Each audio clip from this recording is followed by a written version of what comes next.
In 1963, Betty Friedan wrote a book called The Feminine Mystique. In this book, she challenged the myth that women needed a husband and a family in order to be fulfilled. This book became known as the Women's Liberation Movement's Bible. Betty Friedan, who used to work as a reporter before returning home to stay with her kids and take care of the house, argued that there was more to life than taking care of a family, and she insisted that women could work, that women could go to college, and women could be equal. This book became extremely popular and was read by thousands of women. In 1964, the Civil Rights Act was passed, and it included Title VII, which barred discrimination in employment. Women wanted to use this to fight against inequality in the workplace, but were largely ineffective. Because of this, in 1966, the National Organization for Women, otherwise known as NOW, was formed. This group was mostly concerned with the rights of working women, and it acted almost like an NAACP for women's rights. With Betty Friedan as a key organizer, NOW's activities centered on legal and economic problems of women, and they argued that women needed things like paid maternity leave and childcare in the workplace.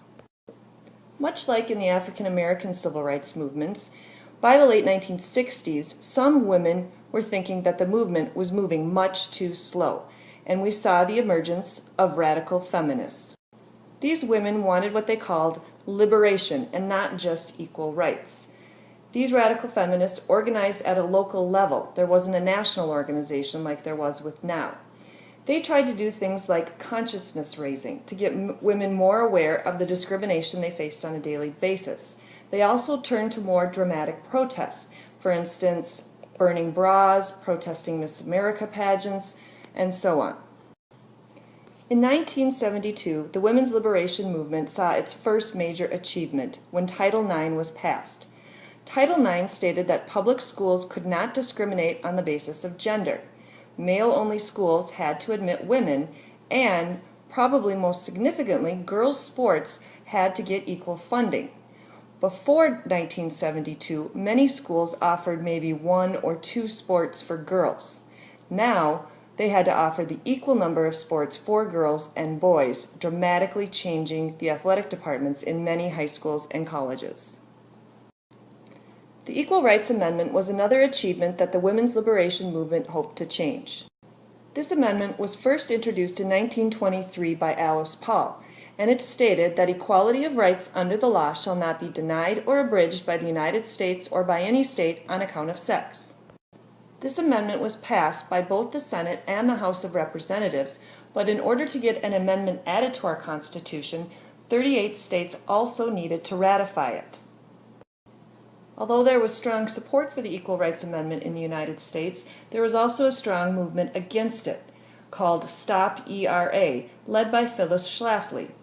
She argued that the ERA would hurt women, as women would then be able to be drafted, there would be no more separate restrooms, and so on.